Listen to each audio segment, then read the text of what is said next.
Bismillahirrahmanirrahim. Assalamualaikum warahmatullahi wabarakatuh.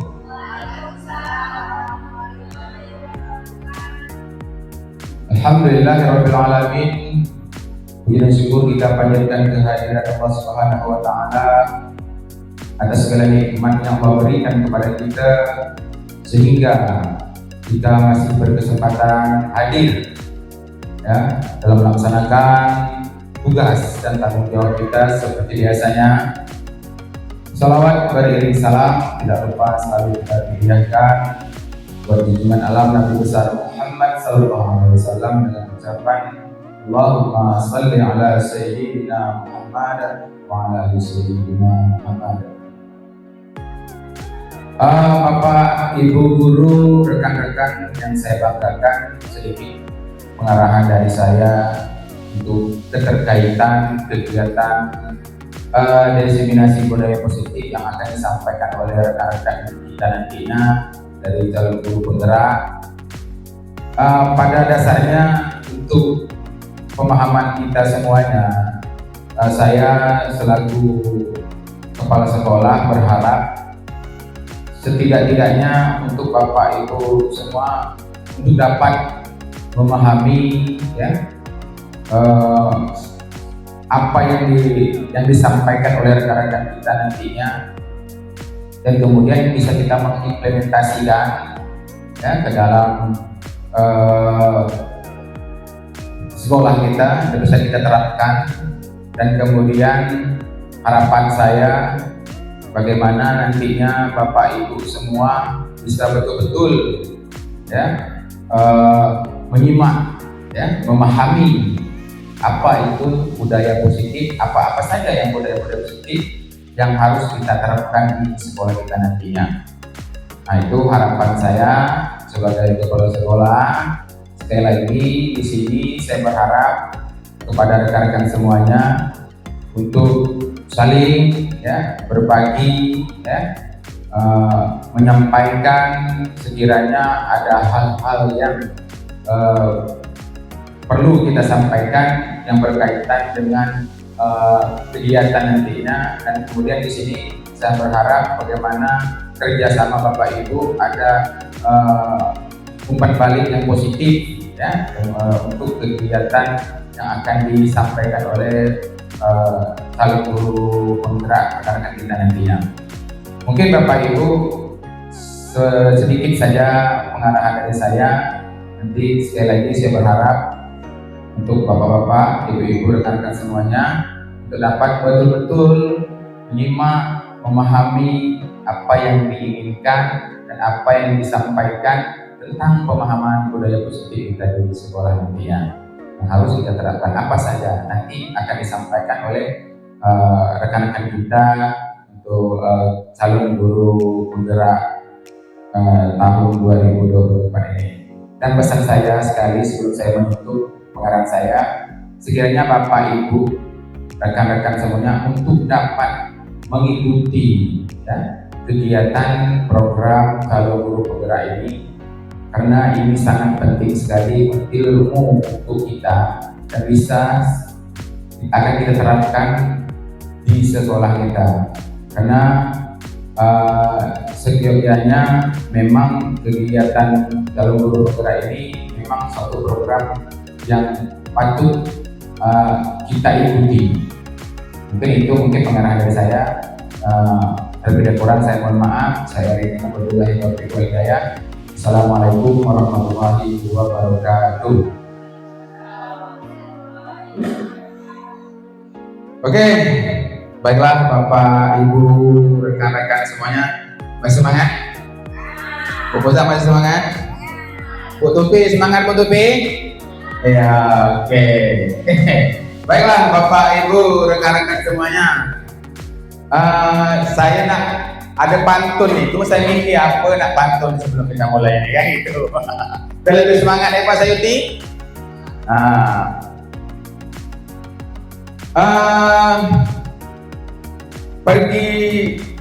Pergi ke rumah Pak Amzah makan nasi ya. Pergi rumah Pak Amzah memakan nasi ya. nasi dimakan dengan ikan bakar, ya. Semoga acara diseminasi budaya positif kita ini akan menjadikan kita kedepannya mencerdaskan, lebih baik lagi mencerdaskan anak bangsa. Ya, kalau pantun tangkap muat nih ya. Jadi, oke, baiklah, Bapak Ibu rekan-rekan semuanya. Di sini sebenarnya kami ini ditugaskan, saya sebagai calon guru penggerak angkatan 11 Kabupaten Karimun ini ditugaskan untuk mendiseminasikan budaya positif di sekolah, yaitu modul 1.4 ini memang harus kami sosialisasi kepada rekan-rekan semuanya, ya. Jadi apa itu budaya positif? Ayo, siapa yang tahu apa itu budaya positif? Ada yang bisa? Hah? Jadi budaya positif itu adalah suatu keyakinan, ya, atau hal-hal yang baik, ya, yang akan kita terapkan di sekolah kita. Jadi di budaya positif ini ada nanti bermacam-macam apa saja di situ. Nanti akan saya jelaskan satu persatu, Bapak Ibu. Apa saja yang terdapat di budaya positif itu. Oke ya. Jadi di sini saya ditugaskan untuk menyebarkan pemahaman. Ini salah nih, malu kerja udah malam jadi salah. Menyebarkan pemahaman dan penerapan pengalaman budaya positif di SD Negeri 006 Durai. Ini tengok muka yang cantik-cantik, yang ganteng-ganteng gitu ya. Inilah Bapak Ibu, untuk Bapak Ibu ketahui, ini tim guru penggerak, tim saya ini, ya. Di sini ada Ibu fasilitator saya, itu Ibu Yuliani Rahayu sebagai fasilitator. Kalau yang ini udah tak asing lagi ya, Pak Muhammad Ridwan itu sebagai pengajar praktik pendampingan setiap kegiatan yang kami lakukan nanti, ya, pendampingan individu. Setiap itu juga nanti Pak Muhammad Ridwan akan mendampingi kami di sekolah. Jadi yang merupakan pengajar praktik. Dan sebelah ini, kalau saya sebut dia kenal ya. Ini ya, saya sendiri Bapak Ibu sebagai calon guru penggerak angkatan 11 Kabupaten Karimun. Semangat, semangat Bu Pin. Semangat ya, Pak Sayuti, semangat Pak. Jadi sebelum kita memulai penjelasan yang lebih lanjutnya lagi, Bapak Ibu semuanya itu harus mengetahui apa itu tujuan pendidikan. Ini harus dipahami Bapak Ibu, apa itu tujuan pendidikan. Jadi menurut Ki Hajar Dewantara, Bapak Pendidikan Indonesia, yang dijuluki Bapak Pendidikan Indonesia, pendidikan adalah menuntun segala kodrat yang ada pada anak. Ya, ingat, coba Bapak Ibu betul-betul dimaknai, ya. Menuntun segala kodrat yang ada pada anak, ya, agar mereka dapat mencapai keselamatan, ya, yang setinggi-tingginya, baik sebagai manusia maupun sebagai anggota masyarakat. Jadi oleh karena itu, pendidik itu hanya dapat menuntun tumbuh atau hidupnya kekuatan kodrat yang ada pada anak, akan dapat memperbaiki lakunya hidup dan tumbuh kekuatan kodrat anak. Jadi Bapak Ibu, jadi tujuan pendidikan kita ini harus menuntun. Kita ini diibaratkan petani. Ini ada contoh. Kita ini diibaratkan seorang petani. Ya, kita ini diibaratkan seorang petani, ya, yang menanam benih-benih, ya, yang kita semaikan di ladang-ladang itu di kebun-kebun kita, ya. Jadi benih yang kita tanam itu pasti kita ingin benih yang memiliki kualitas yang terbaik. Betul? Jadi pasti kita akan ingin memiliki benih yang berkualitas yang terbaik. Tetapi, apa tetapinya? Walaupun benih yang kita pilih itu memiliki kualitas yang terbaik, tetapi kalau tidak kita rawat, ya, tidak kita pupuk, tidak kita kasih air dengan secukupnya, walaupun benih yang kita miliki itu baik, pasti hasilnya tidak baik, Bapak Ibu. Nah, jadi inilah yang dimaksud dengan yang diinginkan Ki Hajar Dewantara. Bagaimana kita itu dengan anak betul-betul kita rawat, maksudnya kita istilahnya seperti kita menanam tadi, kita jaga, ya, kita jaga anak ini betul-betul dengan kesungguhan hati, ya. Kita pahami apa yang diinginkan anak itu, apa yang ada dalam diri anak itu, kita gali, kita cari potensi-potensi yang ada pada diri anak. Diibaratkan seperti itu. Kalau kita sebagai petani, tak mungkin hasilnya tak menguntungkan yang kita inginkan, ya gitu. Begitu juga dengan anak, bagaimana kita harus betul-betul merawat dia, menjaga dia, dan kasih pemahaman yang dia, dekati dia dengan naluri kita.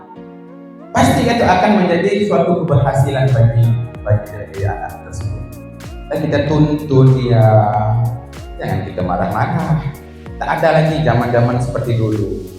Ya, sudah tak ada lagi zaman-zaman seperti dulu. Oke, Bapak Ibu rekan semuanya, itu tujuan pendidikan menurut Ki Hajar Dewantara.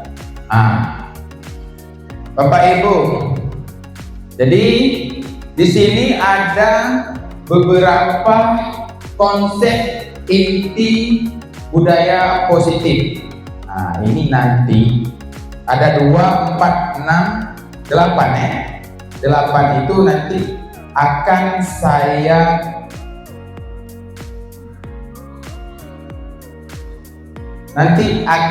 jelaskan satu persatu.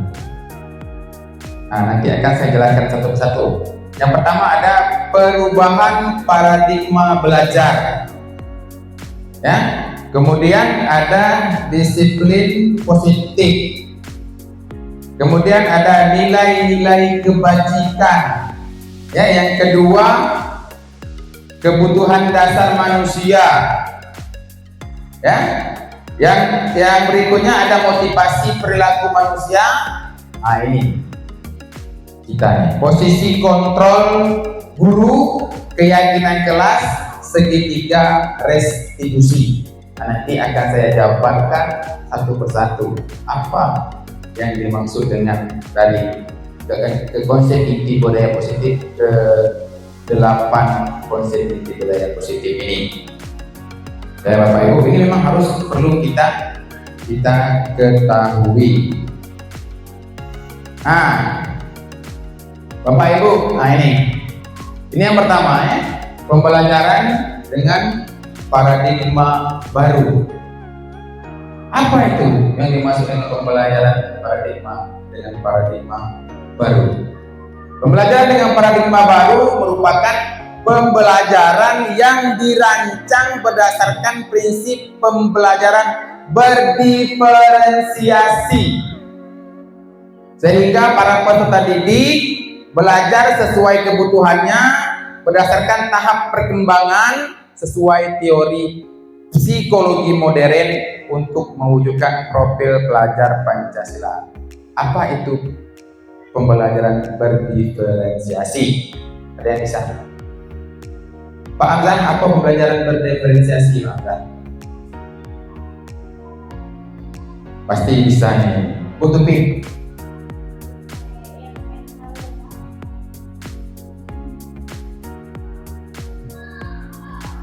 Oke, baik, terima kasih atas kesempatan yang telah diberikan. Yeah. Di sini maksud dari pembelajaran berdiferensiasi yang saya ketahui, maaf kalau salah, itu dikelompokkan. Contoh, ada siswa yang berpengetahuannya yang tinggi, kemudian sedang dan rendah. Jadi kelompokkan siswanya yang berkebutuhan tinggi ataupun yang mempunyai nalar ataupun pengetahuannya yang cepat nangkap, kemudian yang sedang dengan sedang, kemudian yang rendah dengan yang rendah. Ataupun bisa juga yang siswa lebih nangkap yang model gaya belajar. Kalau yang audio, kinestetik, kemudian satu lagi ada Pak, tapi lupa. Oke, terima kasih. Bagus, kasih aplaus dulu Tuti. Betul sekali ya. Jadi pembelajaran berdiferensiasi itulah pembelajaran yang memperhatikan kebutuhan murid. Betul apa yang disampaikan oleh Bu Tuti, karena setiap murid itu mempunyai tingkat pengetahuan yang berbeda-beda. Bagaimana Pak kita ingin memilahkan atau mengetahui tingkat pemahaman anak itu berbeda-beda? Bagaimana kita memilahkan per kelompok-kelompok tersebut? Pertama akan kita laksanakan itu dengan menggunakan asesmen awal. Nanti baru kita tahu mana tingkat kemampuan anak-anak itu. Karena gini, karena anak itu beda-beda tingkat. Kemudian anak ini gini sifatnya. Terkadang anak itu contoh, kenapa perbedaan diferensiasi itu kita harus memperhatikan sesuai dengan kebutuhan murid. Itu pertama, kadang anak ini ada yang hobi dia nyanyi, ya gitu. Ada yang hobi nyanyi tak suka matematika, gitu. Nanti ada yang hobinya apa lagi, melukis. Jadi kita kelompokkan. Itu yang dimaksud dengan pembelajaran berdiferensiasi. Kita akan memulai pembelajaran dengan memetakan kebutuhan berdasarkan kodrat anak itu sendiri. Itu yang dimaksud dengan pembelajaran berdiferensiasi. Tapi Bapak Ibu, untuk pembelajaran berdiferensiasi ini kami belum masuk maksudnya belum selesai modul, baru mulai kan. Itu baru mulai modul 2.1 pembelajaran berdiferensiasi, itu kami baru mulai. Nah, mungkin nanti akan lebih pemahamannya nanti kami akan teruskan setelah kami melanjutkan modul 2.1. Ya, jadi Bapak Ibu, jadi untuk perkembangan sesuai dengan berdasarkan tahap perkembangan sesuai dengan teori PSP modern itu tidak lepas dari profil pelajar Pancasila. Ya, jadi di situ ya, pembelajaran dengan pendidikan baru tidak lepas dari profil pelajar Pancasila. Ada beriman dan bertakwa kepada Tuhan Yang Maha Esa, ya, berkebinekaan global, mandiri, bernalar kritis, kreatif, dan bergotong royong. Ini tidak lepas dari profil pelajar Pancasila. Oke, lanjut Bapak Ibu Mani. Kita harus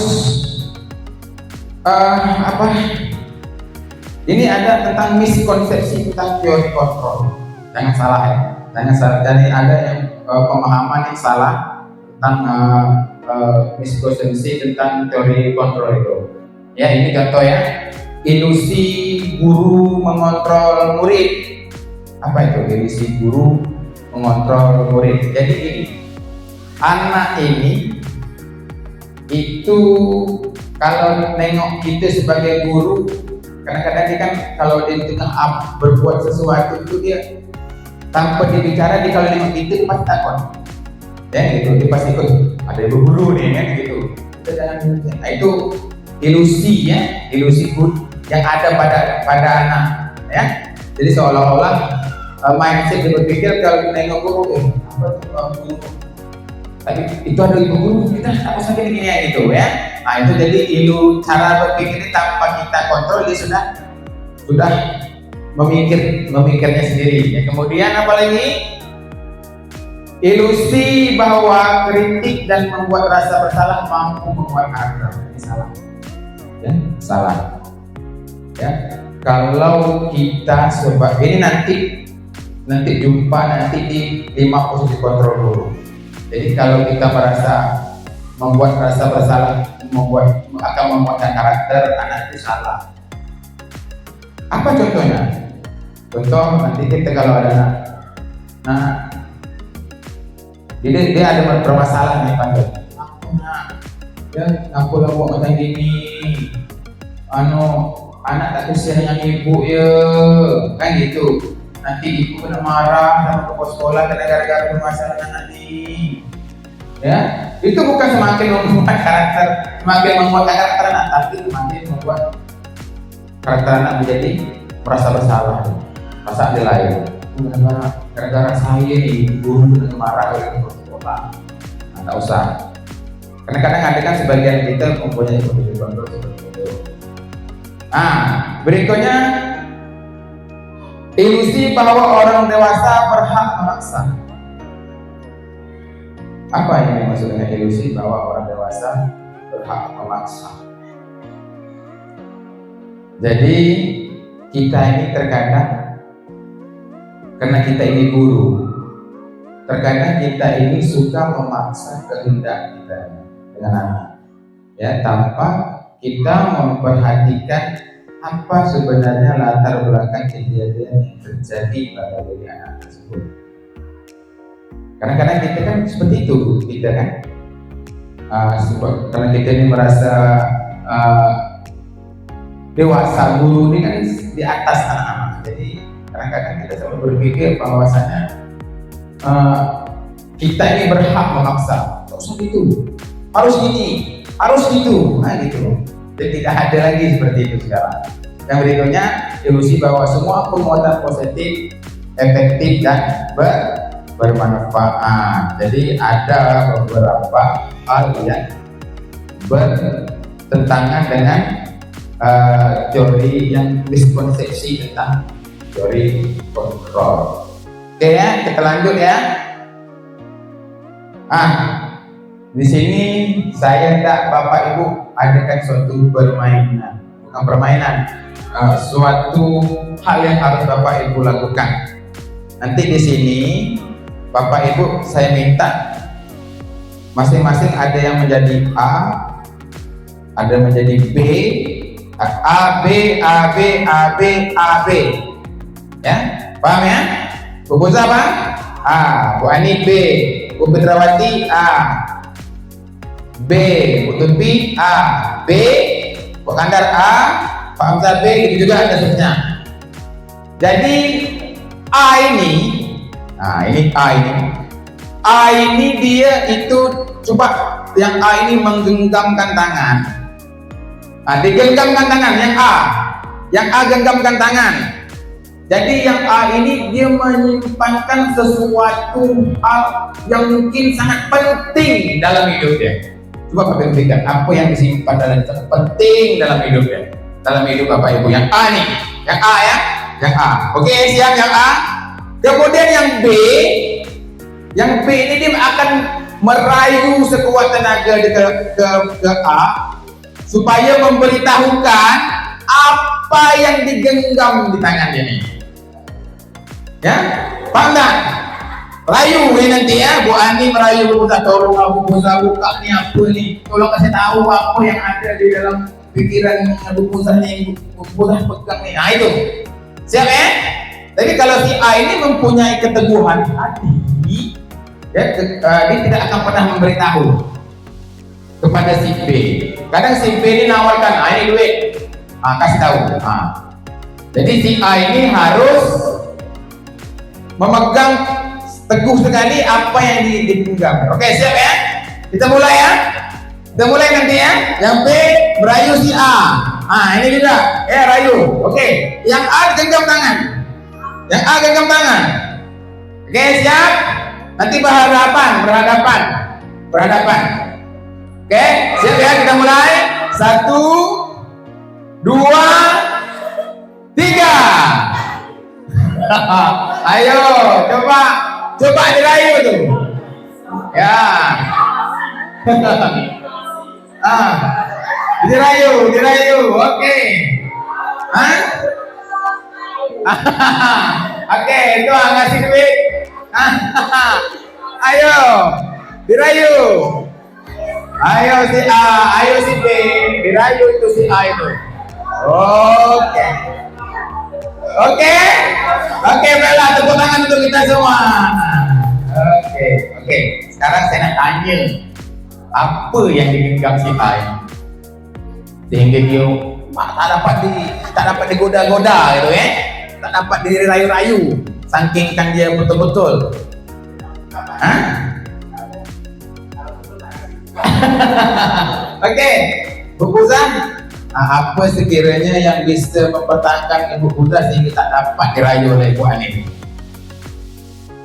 Kalau saya, harapan saya itu ke depannya adalah anak-anak itu punya karakter yang jelasnya berguna untuk orang banyak di depan. Nah, ada. Oh, jadi tak boleh dibuka ya? Jadi tak boleh dibuka itu? Oke, baik, tepuk tangan untuk Bu Puzan, mantap. Jadi memang ini suatu mungkin ada suatu kerahasiaan tersendiri dari Bu Puzan, sehingga dia punya harapan ada Bu Ani tak boleh tahu, yang tahu aja saya aja gitu bahasa dia kan gitu. Oke, sekarang Pak Akbar, nih tadi apa kiranya Pak Akbar yang payah betul Pak Akbar nak bukanya, apa rahsia nih yang disimpan nih?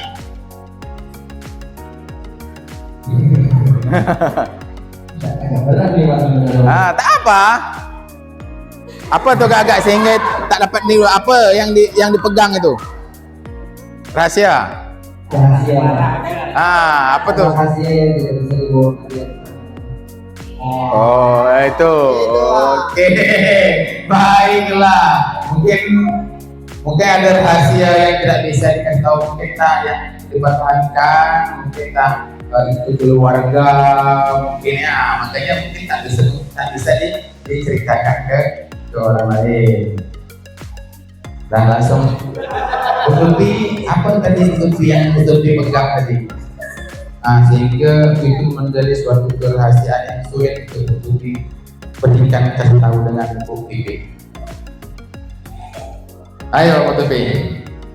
Oke, baik, terima kasih atas kesempatan yang diberikan. Saya akan menjawab untuk kenapa saya mengembangkan satu tangan saya yang saya simpan itu adalah orang tua saya. Karena tak perlu lagi dijelaskan. Tak usah, nanti nangis ya. Benar, keluarga, orang tua, mungkin itu yang perlu mungkin sehingga menutupi mati-matian dikasih duit, ya dikasih ajak makan, tak terpengaruh. Jadi Bapak Ibu semuanya, begitulah kita sebagai seorang pendidik. Apapun yang dibilang orang tentang diri kita, ya, apapun yang dicaci maki orang tentang diri kita, tetapi kita tetap mempertahankan jati diri kita sebagai seorang mendidik anak itu dengan sungguh-sungguh, ya. Walaupun orang mengintimidasi kita, ya, tidak pernah kita peduli. Itulah diri kita sehingga kita bisa membuat sesuatu hal, ya, yang bisa menciptakan anak itu lebih baik lagi ke depannya. Jadi itu, ya Bapak Ibu, ya. Jadi memang sudah mantap, ya. Jadi memang kalau kita sudah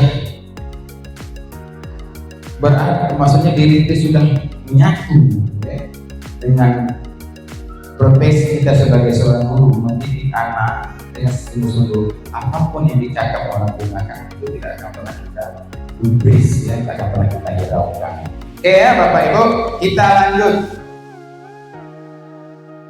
Ini Bapak Ibu, disiplin positif.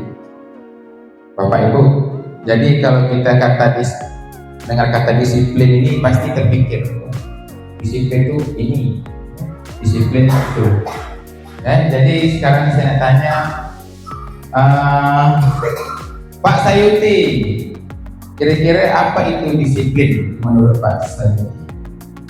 Yang menjadi suatu hal yang terpikirlah dia dipikir, Pak, ini Pak, disiplin menurut saya. Apa sih kira-kiranya tuh? Satu kata, dua kata, tak apa-apa. Apa itu disiplin?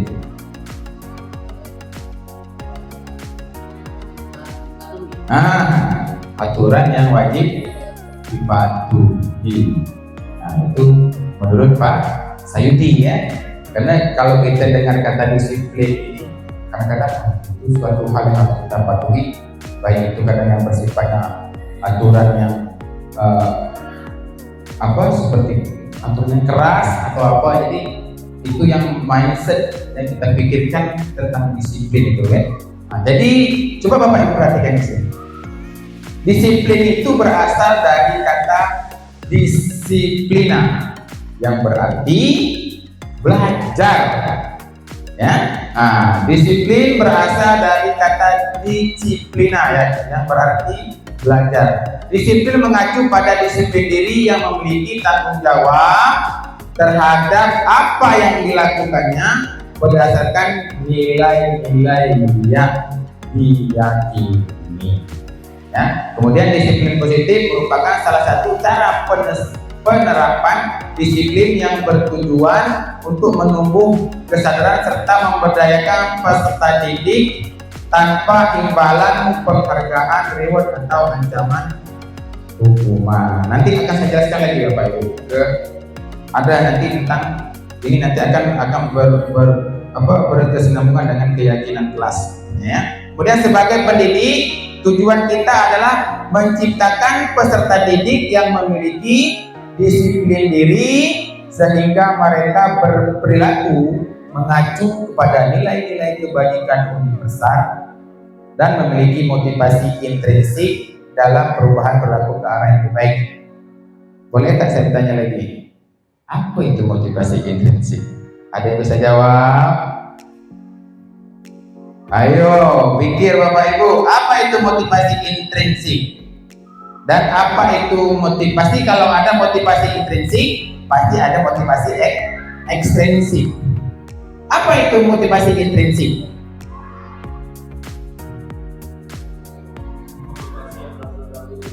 Mantap, Pak Ganda. Jadi motivasi intrinsik itu motivasi yang ada timbul dalam diri kita sendiri tanpa ada terpengaruh dari hal-hal lain, tanpa terpengaruh dari reward, hadiah. Itu motivasi intrinsik. Kalau motivasi ekstrinsik itu berada dari contoh apa? Motivasi intrinsik. Apa? Hari ini ke pos sekolah ada nih, tidak datang pagi. Contoh mana? Di ke pos sekolah ada, tidak datang pagi. Ya, itu satu motivasi ekstrinsik di luar dari diri. Tapi kalau pas kepala sekolah tak ada, ya kan gitu. Jadi itu salah satu motivasi ekstrinsik pengaruh dari luar. Ya, contoh lagi Bapak Ibu, pembagian reward tentang prestasi anak, juara-juara anak itu sebenarnya itu adalah merupakan salah satu motivasi ekstrinsik. Nanti sebenarnya banyak dampak-dampak yang tidak baik sebenarnya dari apa yang kita lakukan selama ini. Kan kita kan belum memahami itu. Nah, jadi pemberian reward itu pada anak juara 1, juara 2 yang kesulitan itu merupakan motivasi ekstrinsik dari luar.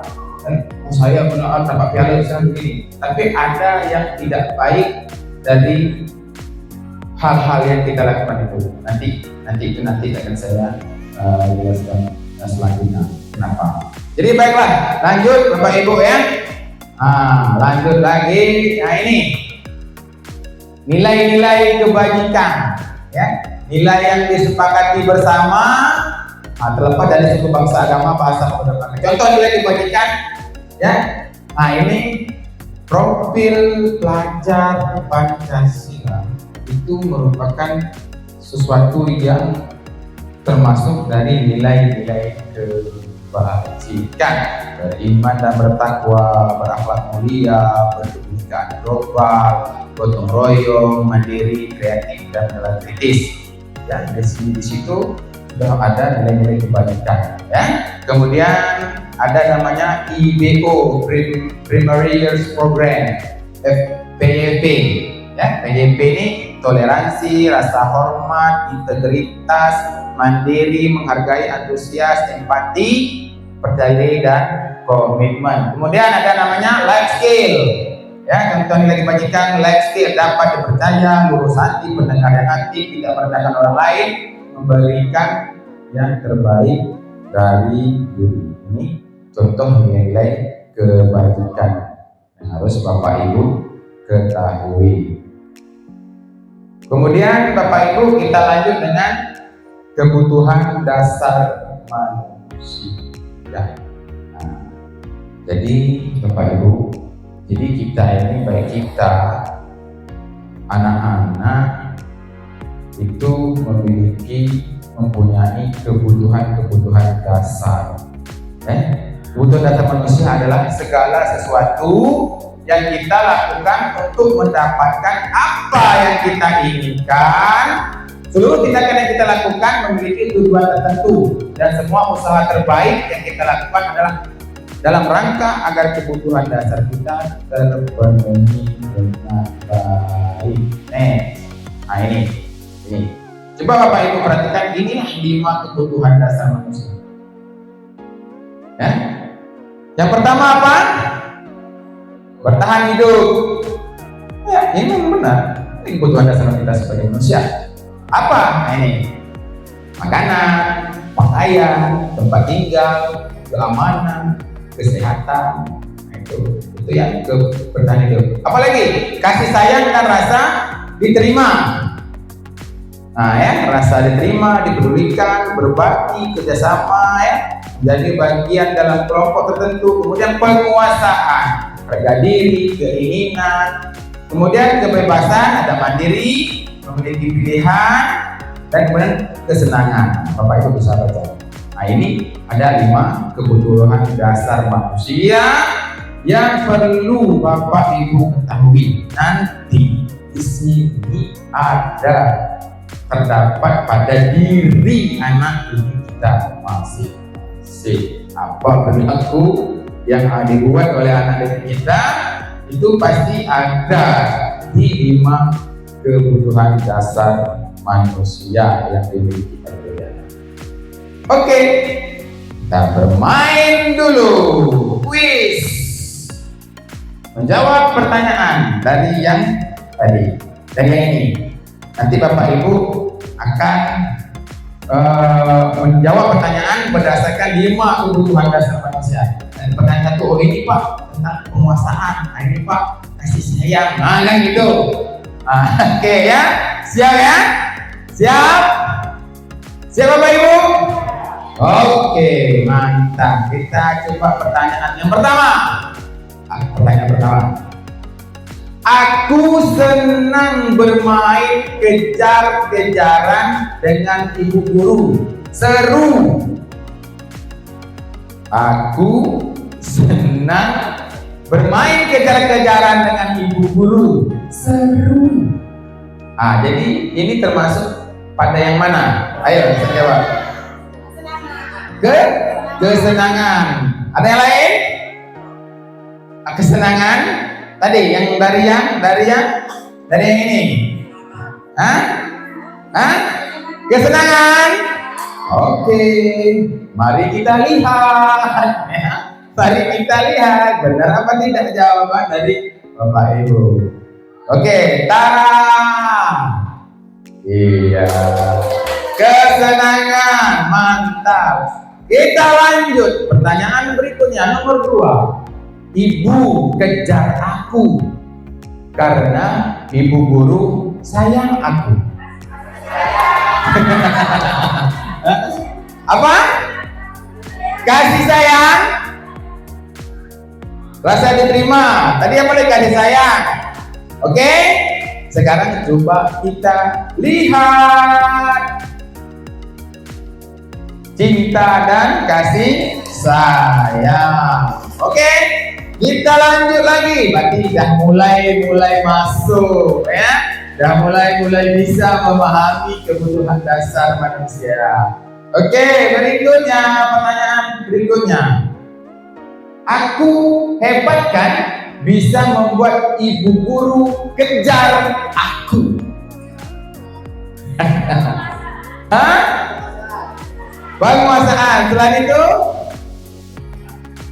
penguasaan. Oke. Nah, kita lihat jawabannya adalah penguasaan. Mantap Bapak-bapak Ibu guru nih ya. Dah paham. Lanjut pertanyaan yang terakhir. Aku bosan Masa belajar cuma gitu-gitu aja, dengerin ibu guru aja? Hah? Kebebasan. Oke, kita lihat betul apa tidak? Iya. Kasih aplaus untuk kita semua dulu. Mantap. Sudah memahami Bapak Ibu semuanya ya. Oke. Nah ini Bapak Ibu, seperti yang tadi saya jelaskan, ini motivasi perilaku manusia, ya, motivasi perilaku manusia. Nah itu tadi saya bilang ada motivasi ekstrinsik dan motivasi intrinsik. Apa itu motivasi ekstrinsik? Pertama, untuk menghindari ketidaknyamanan atau hukuman. Nah, seperti tadi saya bilang, datang ke sekolah, cepat karena ada ke sekolah, gitu. Nah, itu kan untuk menghindari takut kena gotek, kata orang gitu ya, takut kena marah. Nah, itu. Kemudian untuk mendapatkan imbalan penghargaan dari orang lain, seperti tadi saya katakan. Kalau kita ngasih, memang sebenarnya menurut pemikiran kita, mengasih reward kepada anak yang berprestasi itu mungkin benar, ya. Tapi mungkin cara kita untuk memberikannya itu mungkin sedikit kurang tepat. Mungkin nanti kita akan ubah paradigma pemikiran kita itu. Mungkin nanti kita akan memberikan dia dengan cara kita sendiri seperti apa. Tidak kita memunculkan di depan anak yang ramah. Tapi tetap kita kasih dia reward, tapi dengan cara mungkin tidak kita memunculkan di depan ramai. Seperti itu. Itu memang kadang sangat berpengaruh sekali kepada teman-teman anak-anak yang lainnya. Kemudian ini motivasi intrinsik. Nah ini untuk menjadi orang yang mereka inginkan dan menghargai diri sendiri dengan nilai yang mereka percaya. Nah ini dari diri kita. Kita datang tepat waktu, setiap hari tepat waktu datang, hadir ke sekolah tanpa ada embel-embel, tanpa ada iming-iming, tanpa ada reward dan yang lain. Itu murni dari diri kita.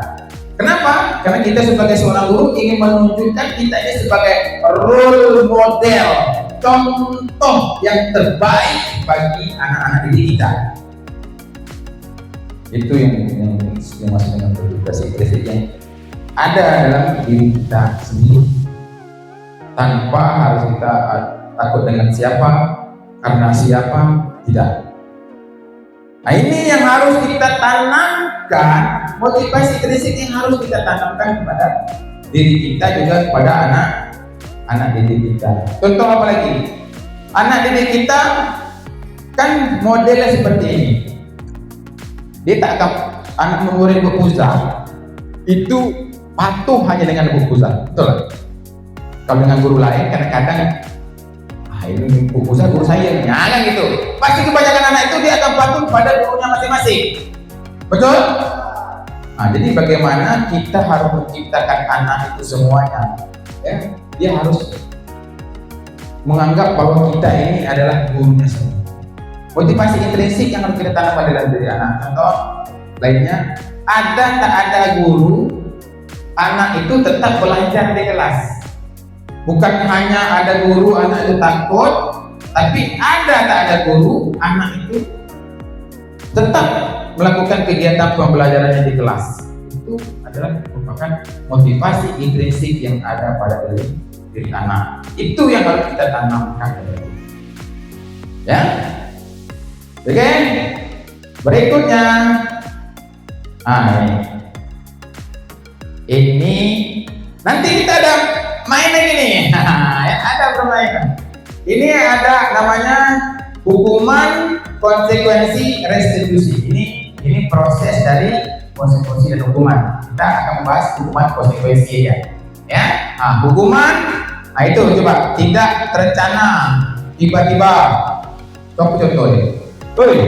Nih, kamu terlambat kan? Push up 5 kali. Kan gitu. Itu hukuman yang secara tiba-tiba. Kamu terlambat, beri lapangan. Itu hukuman. Apa lagi? Murid tidak tahu apa yang akan terjadi terjadi, ya, tidak dilibatkan bersifat satu arah berupa hukuman fisik dan psikis. Konsekuensi, nah ini terencana, disepakati, ya murid tetap dibuat tidak nyaman, sikap guru selalu memonitor murid. Apa contoh konsekuensi itu? Tuh, ya, Pak Kandar contoh ya, di tengah main-main HP kan tersenggol air itu, tumpah. Jadi saya nih, Pak Kandar bersihkan air itu, kalau bersih, meja itu dirapikan, dibersihkan, tak ada yang tumpah. Nah, itu adalah satu contoh konsekuensi. Ya, harus bisa membedakan antara hukuman dan konsekuensi, Bapak Ibu. Ya, bagaimana kita membedakan dari sesuatu kalimat-kalimat tertentu yang bisa kita membedakan, oh ini hukuman, oh ini sifatnya konsekuensi. Nah, coba kita perhatikan berikutnya. Nah, hukuman atau konsekuensi. Hukuman atau konsekuensi. Oke, kita lanjut. Sudah siap-siap Bapak Ibu ya? Nah, kita akan melihat beberapa kalimat, apakah itu hukuman, apakah itu konsekuensi. Yang pertama, lari keliling lapangan basket 2 kali karena terlambat datang ke sekolah. Hukuman atau konsekuensi? Hukuman. Pak Kandar? Hukuman. Pak Akbar? Hukuman Pak ya? Pak Sriti hukumannya? Oke, lari keliling lapangan basket 2 kali karena terlambat datang ke sekolah, itu merupakanlah hukuman. Ya, jangan salah. Kadang-kadang kita selalu menerjemahkan suatu hal itu salah, kita terjemahkan. Kemudian membersihkan tumpahan air di atas meja karena tersenggol saat belajar. Konsekuensi apa hukuman? Konsekuensi. Pintar betul ibu nih, bapaknya udah mantap loh Bapak Ibu ini sebenarnya kan. Nah, bagus ya. Kemudian membersihkan WC sekolah karena mematahkan pensil teman pada saat belajar. Hukuman apa konsekuensi? Ayo, Ibu Wati apa Bu? Hukuman. Semangat sedikit. Hukuman. Mantap. Oke Bapak Ibu ya, kita lanjut. Nah, ini Bapak Ibu. Ini yang paling penting. Ini yang sangat penting. Ini yang harus kita pahami dan ini harus segera kita berbagi. Ya, 5 posisi kontrol guru. Ada penghukum, ada pembuat rasa bersalah, ada teman sebagai pemantau, dan juga sebagai manajer. Jadi sebelum saya bahas satu-satu, saya bertanya, ya, saya bertanya dengan ibu-ibu, bapak-bapak yang di sini. Pak Hamzah. Jadi selama ini kira-kira Pak Hamzah itu berada di posisi mana Pak Hamzah? Posisi kontrol yang ada pada diri Pak Hamzah selama ini agak-agak dulu lah. Berada di posisi mana? Baik Pak Andi, di sini saya jelaskan bahwa 5 posisi kontrol guru ini kalau saya lihat tadi ya, mohon maaf, mungkin pada diri saya juga ya, sebagai guru kan mungkin pendidikan itu tidak mudah Andi. Jadi mungkin kalau dari saya lah, itu ada sedikit mungkin ada penghukum itu. Ya jelas, penghukum. Tak apa. Kemudian membuat rasa bersalah. Tidak mungkin tidak lah. Kemudian sebagai pemantau juga. Tapi saya paling tidak sebagai manajer. Oke. Kasih aplaus dulu untuk Pak Hamzah. Oke. Kalau Bu Buzah, kira-kira apa tuh? Posisi mana? Nah. Hukum, pemantau, manajer, dan hukum. Mantap ya, ada semua ya, hampir ada semua. Oke, baiklah Bapak Ibu. Jadi 5 posisi kontrol ini tanpa kita sadari kita pernah melakukan, ya, pernah kita lakukan untuk menghadapi anak yang bermasalah. Ya Pak Sidi, nah ini nanti saya akan jelaskan apa itu penghukum, apa itu pembuat rasa bersalah, apa itu teman, apa itu pemantau, apa itu manajer, dan sebaiknya posisi yang mana yang harus kita miliki, ya kan? Oke, coba Bapak Ibu perhatikan video ini, tonton ya, silakan ditonton Bapak Ibu.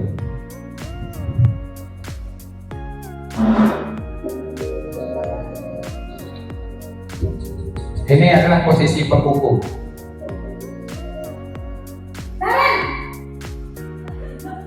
Sini kamu. Selamat pagi Bu. Selalu terlambat. Kamu deh, pasti terlambat. Maaf Bu, saya Apa? Apa coba? Alasan kamu apa lagi? Kapan sih kamu tidak terlambat? Malah sekalian kamu jadi anak. Perhatikan ya Bapak Ibu. Dasar pemalas. Gak kapok-kapok sih kamu. Sudah berapa kali terlambat? Sana, kamu keliling lapangan basket 2 kali. kenapa saya harus ke lapangan basket Bu? Kenapa? Kamu melawan ibu. Berani-beraninya jawab. Sudah terlambat, masih berani jawab pula. Sekarang, keliling lapangan basket 5 kali sekalian. Biar kapok. Cepat. Pergi sana ke lapangan basket. Posisi penghukum biasanya berbicara dengan nada tinggi, menghardik, menunjuk-nunjuk, menyakiti, dan menyindir. Hukuman bisa berupa fisik maupun psikis. Ibu dan bapak guru hebat. Dampak yang terjadi pada murid ketika guru berada pada posisi penghukum adalah murid cenderung akan memberontak, bahkan menerima denda. Membuat rasa bersalah.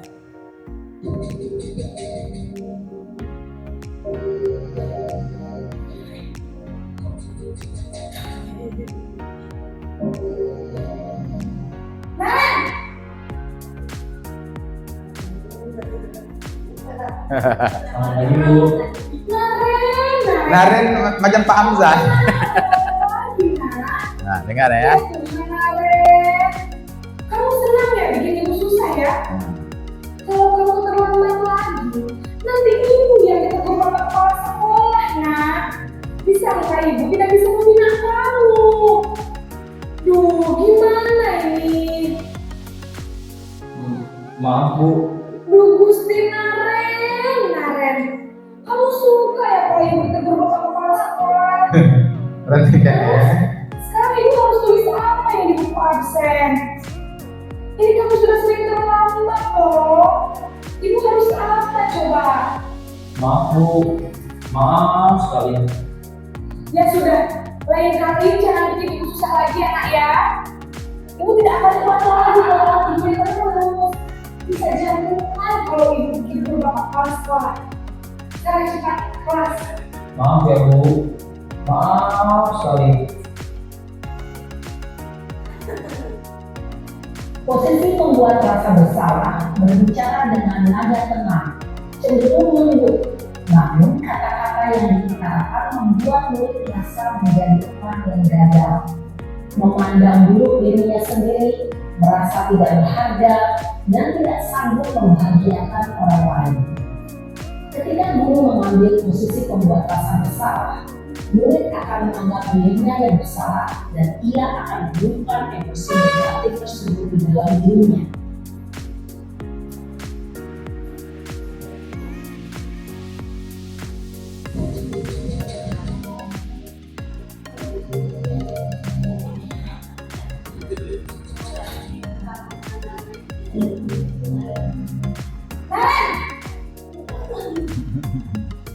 Selamat pagi Bu.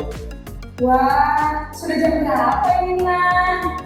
Terlambat lagi ya saya. Ya, ini kan posisi depannya. Habis ibu saya lupa bawa makan saya Bu. Kamu malah menyalahkan ibu kamu. Kamu bukannya anak yang orangnya paling kencang. Kok terlambat sih? Iya Bu, saya memang terlambat bangun tadi. Jadi biarpun saya kencang, tetap gak kekejar Bu. Ya sudah sana. Nanti lain kali larinya lebih kencang lagi ya. Biar gak terlambat lagi. Bikin seneng ibu. Demi ibu. Bisa kan? Bisa lah Bu. Ya sudah sana masuk kelas. Ibu beresin urusan absen kamu. Kamu ini ada-ada saja. Dalam posisi teman, guru berbicara dengan nada suara ramah, akrab, cenderung bersenda gurau untuk menjaga suasana tetap santai. Murid akan merasa senang, aman, dan akrab dengan guru. Identitas yang tercipta adalah identitas sukses atau berhasil. Namun, perlu diingat, karena ini masih dorongan eksternal, maka ada faktor ketergantungan dari murid kepada orang tertentu. Ya. Di sini, guru absen Gampangnya juga dia harus diperhatikan ya Bapak Ibu. perilaku baik, namun hanya pada orang-orang tertentu saja. Posisi pemantau.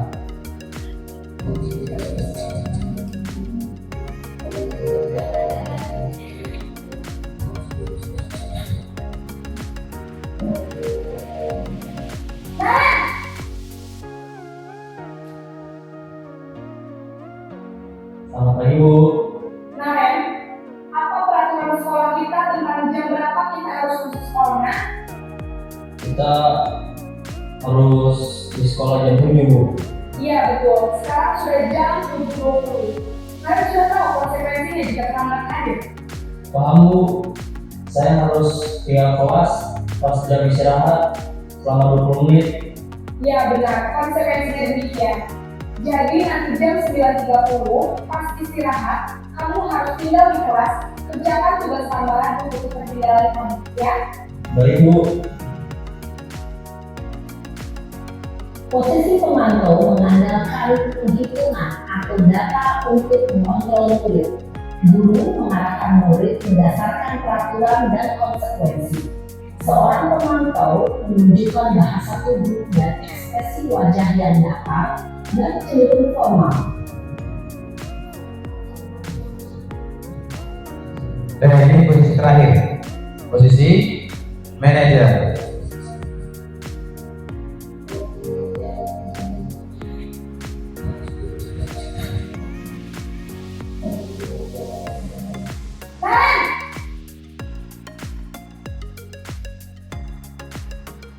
Selamat pagi Bu.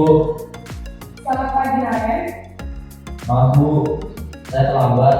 Iya, sekolah masuknya jam 7, sekarang sudah jam 7.20. Jadi sekarang bagaimana ya Naren?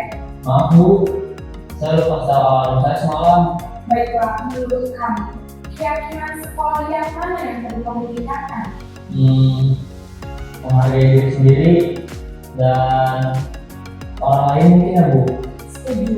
Jadi, apakah Naren meyakini prinsip saling menghormati tersebut? Iya Bu, saya meyakininya. Apakah Naren bersedia memperbaiki masalah kekeluargaan ini? Bersedia Bu. Bagaimana kamu akan memperbaiki masalah kekeluargaan ini? Saya akan coba untuk tidak lupa menyetel alarm saya Bu. Baik, kalau Naren belum alarm di rumah, ada orang yang kira-kira bisa bantu mengingatkan tidak? Ada Bu, kakak saya, Kak Emma. Ada lagi selain Kak Emma? Selain Kak Emma, ada ibu saya. Baik, jadi yang mengingatkan Naren adalah Kak Emma dan ibu kamu ya? Kira-kira akan mulai saya alarm kapan nih Naren? Setelah pulang sekolah, akan segera saya lakukan. Baik, jadi Naren akan setel alarm untuk bangun besok pagi dan akan diingatkan oleh kakak dan ibu dan Naren ya. Ada lagi yang mungkin perlu dilakukan Naren agar tidak terlambat bangun lagi. Tidak ada, Bu. Baik, Marian. Terima kasih untuk kerjasama kamu. Sekarang kamu kembali ke kelas untuk belajar. Ya, Bu. Terima kasih. Posisi manajer adalah posisi kontrol yang disarankan untuk membimbing dan memiliki sikap disiplin yang positif, yaitu murid yang mandiri, bertanggung jawab, dan dapat memecahkan masalah. Tujuan dari posisi ini adalah agar murid dapat berefleksi atas tindakannya. Guru akan terus memberikan pertanyaan-pertanyaan bermakna, sehingga membuat murid dapat belajar dari kesalahannya dan mencari sebuah solusi untuk menyelesaikannya. Oke, sebelum kita lanjut, tadi sudah Bapak Ibu melihatnya setiap dari 5 posisi kontrol yang dimiliki oleh guru tadi, ya, mulai dari pembuku, ya, teman, pemantau, pembuat rasa bersalah dan manajer. Di situ setiap posisi kontrol di situ ada dampak dari posisi kontrol yang dimiliki oleh guru tersebut. Jadi Bapak Ibu, yang disarankan seperti dari video tadi itu adalah kita harus memiliki posisi kontrol sebagai seorang manajer. Nanti saya jelaskan kenapa kita harus memiliki posisi kontrol sebagai seorang manajer. Oke, Bapak Ibu, sebelum kita lanjut, kita masuk ke pertanyaan. Ayo, jawab pertama. Saya kecewa sekali dengan kamu. Ini posisinya mana? Hah? Pembuat? Kita perhatikan. Memang mantap saya. Oke, lanjut lagi. Apa rencanamu untuk menyelesaikan masalah ini? Sebagai manajer. Coba kita lihat betul tidak? Mantap kali. Tepuk tangan dulu lah. Tepuk tangan dulu untuk kita semua. Mantap betul ibu nih, bapak nih, ya. Oke, berikutnya. Ayolah, lakukan demi bapak ibu ya. Ini posisi mana? Merasa bersalah. Ayo lagi. Betul? Ayolah, lakukan demi bapak ibu ya. Hah? Kita lihat jawabannya. Posisi kawan. Lanjut. Kamu tidak pernah mendapat nilai jika tidak mengerjakan tugas. Posisi mana nih? Ayo. Posisi mana? Pak Hamzah, posisi mana? Posisi mana? Bu Puza, penghukum. Pak Akbar, Pak Hamzah, pemantau. Oke, kita lihat jawabannya. Apakah jawabannya yang benar? Mari kita lihat. Pemantau. Oke, Bapak Ibu. Kita masuk keyakinan kelas. Tenang, sebentar lagi selesai. Ya, sebentar lagi habis. Oke, Bapak Ibu. Keyakinan kelas. Mengapa keyakinan kelas dan mengapa bukan peraturan kelas? Ada yang bisa jawab? Mengapa keyakinan? Kenapa bukan peraturan? Apa perbedaan peraturan dan keyakinan? Apa itu peraturan dan apa itu keyakinan? Ayo, ada yang bisa jawab? Ayo, Bu Musa, ada Bu Ani? Apa itu keyakinan? Apa itu peraturan? Mantap. Apa itu peraturan dan apa itu keyakinan? Baik, saya tadi Ya, betul. apa keyakinan kelas. Jadi kalau keyakinan kelas ini, kalau saya sebagai guru itu saya mengkondisikan anak-anak saya itu supaya di kelas itu bagaimana suasana kelas itu bagus, baik, dan nyaman gitu tadi. Kalau di peraturan kelas itu peraturan yang dibuat antara guru sama siswanya yang sudah ditentukan, berarti terikat anak itu harus disiplin. Kalau keyakinan itu kita memberikan keyakinan kepada anak supaya anak itu lebih menetap pada dirinya, supaya di karakternya itu lebih bagus. Oke, itu menurut Pak Hamzah. Keyakinannya seperti ini, peraturannya, maksud peraturan itu seperti ini. Sebenarnya apa yang disampaikan oleh Pak Hamzah itu sudah benar. Cuman perlu kita ketahui bahwasanya mungkin tadi Pak Hamzah menyampaikan salah posisi aja Pak Hamzah. Sebenarnya apa Pak sampaikan itu sudah betul. Kalau peraturan Bapak Ibu, dengarkan. Kalau peraturan itu cenderung yang buat itu gurunya sendiri. Tidak boleh datang terlambat, tidak boleh tidak pakai sepatu. Ya, cenderung peraturan itu dibuat oleh gurunya sendiri tanpa ada kompromi dengan anak-anak. Itu peraturan, rata-rata seperti itu. Karena kita sudah membuat, ini kita yang buat. Tapi keyakinan kelas Pak Hamzah, keyakinan kelas itu adalah sesuatu yang dibuat aturannya itu melalui musyawarah dengan murid-muridnya. Keyakinan itu berdasarkan dari apa yang mereka inginkan. Nanti kita buat contoh ya, contoh keyakinan. Anak-anak, kita hari ini membuat keyakinan. Kira-kira keyakinan apa yang ingin anak-anak tuangkan? Jadi kalau keyakinan itu dibuat dari diri anak sendiri, dia melanggar itu pasti tidak. Maksudnya dia akan berpikir untuk melanggar karena kemauannya dibuat berdasar kemauan anak itu sendiri, keyakinan anak itu sendiri. Kalau kita buat peraturan sendiri oleh guru, belum tentu anak setuju. Betul. Belum tentu anak yang kita buat peraturan itu setuju dengan apa yang kita buat. Tapi kalau mereka yang membuat, menuangkannya sendiri, otomatis mereka tahu itu kan saya yang buat, itu kan kami yang buat. Berarti harus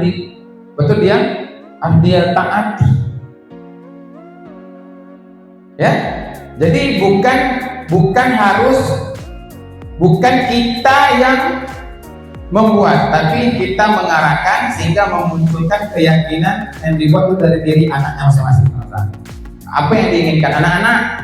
Keyakinan kita apa yang kira-kira yang anak-anak inginkan? Contoh, Pak, satu usul dari saya Pak, tidak menjaga kebersihan di kelas. Berarti kan dari anak si A tadi. Berarti diingat dia yang buat tuh. Sepakat? Kata anak lain, ayo Pak, sepakat. Jadi kalau dia buat pasti sulit untuk dilanggar karena dia sudah membuat kesepakatan. Tapi kalau kita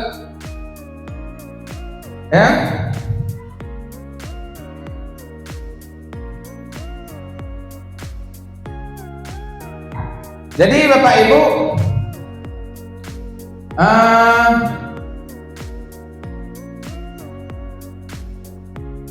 jadi itu yang namanya keyakinan, perbedaan antara keyakinan dan peraturan kelas. Ya, oke, Bapak Ibu, sekarang saya nak minta Bapak Ibu membuat keyakinan. Kira-kira apa keyakinan yang agak-agak Bapak Ibu bisa buat? Saya minta tolong dituliskan di depan. Keyakinan kelas. Keyakinan. Ya, keyakinan kelas itu turunan dari kesepakatan kelas. Oke, kira-kira coba Bapak Ibu pikirkan sementara, ada waktu 2 menit. Yang sudah bisa jawab, bisa sudah ada ini, silakan ditulis di papan tulis. Ya.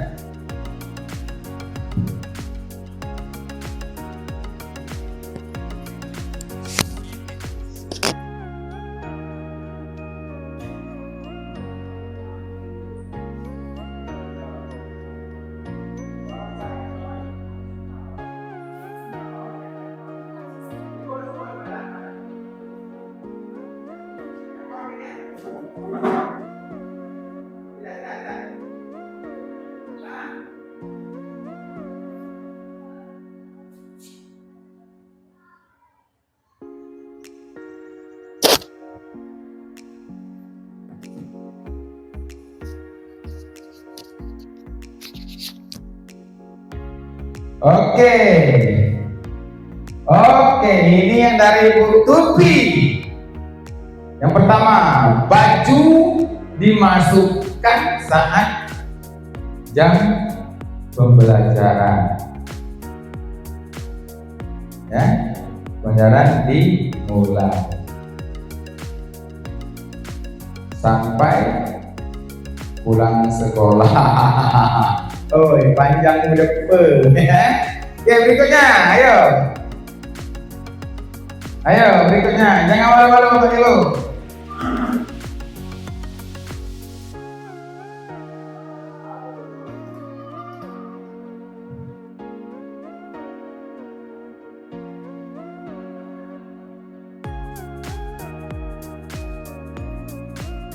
Oke, satu lagi saya minta.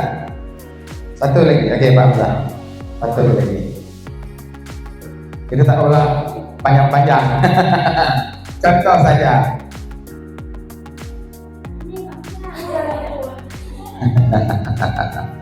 Oke, 3. Oh, oke.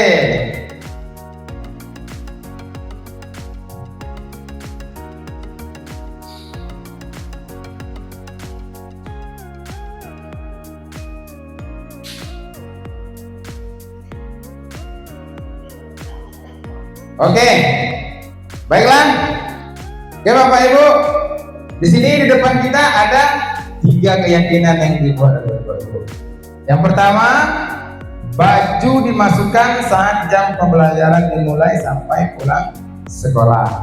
Yang kedua, bekerja sama menjaga kebersihan kelas. Yang ketiga, tidak bermain saat guru menyampaikan materi. Bapak Ibu, sedikit saya ingin sampaikan bahwasanya untuk keyakinan kelas itu kita menggunakan bahasa-bahasa yang positif, bahasa-bahasa yang positif. Ya, jadi apa itu bahasa yang positif? Ya, seperti tidak, bahasa yang positif. Kalau tidak itu negatif, positif. Nah, jadi ini bagus, ini sebagai contoh. Jadi dapat saya menjelaskan. Saya memang minta Pak Hamzah buat itu. Jadi saya bisa menjelaskan bahasa yang digunakan untuk penggunaan pembuatan keyakinan itu menggunakan bahasa yang positif.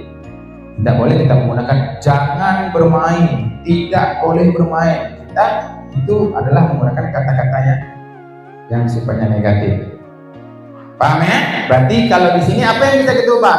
Bapak Ibu, tidak bermain saat guru menyampaikan materi apa? Menyimak saat guru menyampaikan materi. Kan bisa gitu Pak.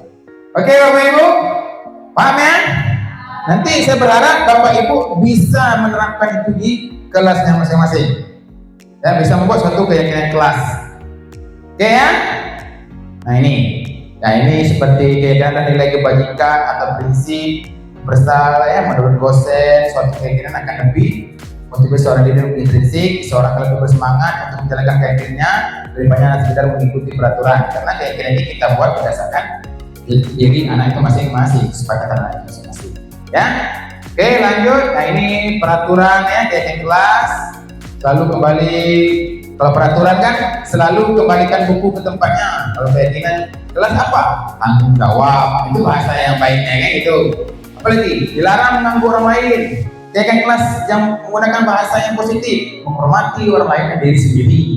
Nah itu yang bahasanya patutnya kita gunakan. Apalagi dilarang melakukan kekerasan, keselamatan, menghormati orang lain. Paham Bapak Ibu ya? Paham ya? Paham ya? Oke, kalau paham kita lanjut. Nah ini pembentukan ya. Nah ini pembentukan keyakinan kelas, bisa Bapak Ibu baca. Keyakinan kelas bersifat lebih abstrak daripada peraturan yang itu. Keyakinan merupakan pernyataan universal. Universal sifatnya pernyataannya menyeluruh ya. Kemudian pernyataan keyakinan juga adalah bentuk yang positif, ya kan? Saya sampaikan tadi. Kalau bentuknya tidak terlalu banyak sehingga mudah diingat dan mudah dipahami oleh anak ya. udah diingat dan udah dipahami oleh anak. Dan gini, jadi Bapak Ibu, satu, kalau yang kita bahas ini tentang keyakinan di kelas, sebaiknya nanti saya akan mengkondisikan, kita akan membuat keyakinan sekolah. Ini kan keyakinan kelas kan? Keyakinan kelas ini sifatnya khusus untuk di lingkungan kelas. Tapi kalau keyakinan sekolah itu sifatnya umum untuk sekolah kita. Nanti akan kita buat nanti keyakinan sekolah disepakati semuanya oleh murid. Kemudian nanti kita buat spanduk, kita buat banner, kita cetak, kita tempel. Nah ini keyakinan sekolah kita. Ya, oke Bapak Ibu ya. Oke, berikutnya lagi. Ini tadi. Ini yang harus Bapak Ibu paham. Segitiga restitusi.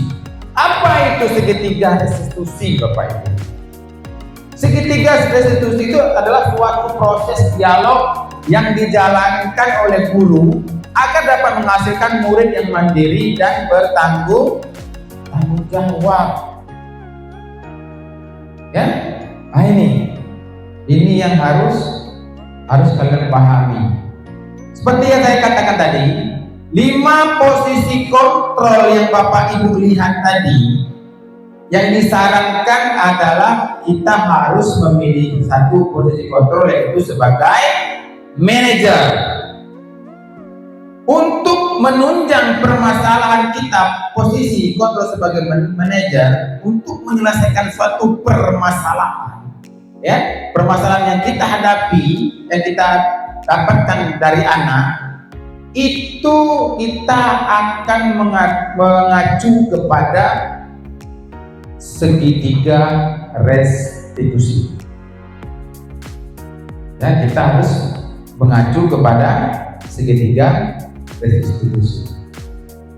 Ya, jadi yang pertama Bapak Ibu, apa yang harus kita lakukan? Pertama, kita menstabilkan identitas. Ya, menstabilkan identitas. Aduh, coba Bapak Ibu perhatikan. Berdasarkan prinsip membaca adalah bagian dari proses pembelajaran. Menstabilkan itu. Berbuat salah dikuatkan. Tidak ada manusia yang sempurna. Ini bahasa yang harus kita gunakan. Ibu Bapak jangan pernah melakukan itu. Ibu Bapak juga pernah melakukan itu. Ibu tidak pernah mau mencari itu. Ini yang namanya menstabilkan identitas. Kenapa kita dipilih untuk melakukan posisi kontrol sebagai manajer dan memulai dengan melakukan pendekatan dengan segitiga restitusi? Kenapa? Karena kita akan mengajak anak tersebut untuk menyelesaikan masalah bersama-sama, sehingga tidak akan menimbulkan dampak yang tidak baik terhadap anak. Pertama, kita harus menstabilkan identitas anak. Contoh, kemarin saya sudah buat, ya, saya tak bisa putarkan video, nanti terlalu lama ya. Jadi saya jelaskan. Dulu saya pernah buat, anak itu datang terlambat. Saya panggil. Ini pertama kita harus menstabilkan identitas. Ditanya, nah, kenapa datang terlambat? Karena anak ini kan kalau dipanggil guru pasti dia akan merasa ada masalah gitu. Ada salahnya Pak. Pertama kita harus stabilkan dia dulu, stabilkan identitas itu diri dia. Kenapa nak kalau terlambat? Nanti dia akan berdebat. Kamu yang tadi tidur 11 Pak. Nah gitu. Kenapa nak tidur sampai jam 11? Kami main HP, Pak, main handphone sampai jam 11 kami tak sadar. Jadi kita anukan, kira-kira baik tak nak tidur jam 11 untuk diri kamu, gitu kan gitu. Baik Pak, dah tengah malam kan. Pasti jawab gitu. Nanti kita jawab lagi. Tak apa, gitu ya. Kalau bapak berada di posisi kamu, bapak juga seperti itu, ibu juga seperti itu, kan gitu. Kita kan menstabilkan identitas ini, jangan sampai timbul dampak, ya kan gitu. Tapi kan gitu di sini, bapak atau ibu bukan akan mencari siapa yang benar, siapa yang salah. Yang gitu, itu tak ada yang mencari yang benar, sampai sana. Itu menstabilkan identitas. Kalau validasi tindakan yang salah seperti yang saya katakan tadi, kira-kira perbuatan kamu baik atau salah? Gitu. Salah, ya kan itu. Kira-kira apa yang bisa untuk kamu perbaiki ke depan? Nanti itu yang harus kita dialog yang harus kita lakukan terhadap anak. Pertama kita harus menstabilkan identitas. Kedua, validasi tindakan yang salah. Seperti saya katakan, seperti yang saya katakan tadi. Kenapa kamu tidur larut malam? Kenapa tidur sampai jam 11? Akan kira-kira baik tak perbuatan kamu itu? Akan kita memvalidasi. Tidak pasti kan dia jawab. Jadi anak itu kita ajak berdialog sama-sama menyelesaikan masalah. Bukan kita, kamu kenapa kamu terlambat? Gitu, itu menghukum. Usaha kamu, ini lapangan. Tak bisa. Itu mempunyai dampak tuh bangsa. Selama ini tanpa kita sadari kita pernah melakukan. Termasuk diri saya dulu. Tapi memang efeknya anak itu kadang marah. Bapak nih, awas ya gitu.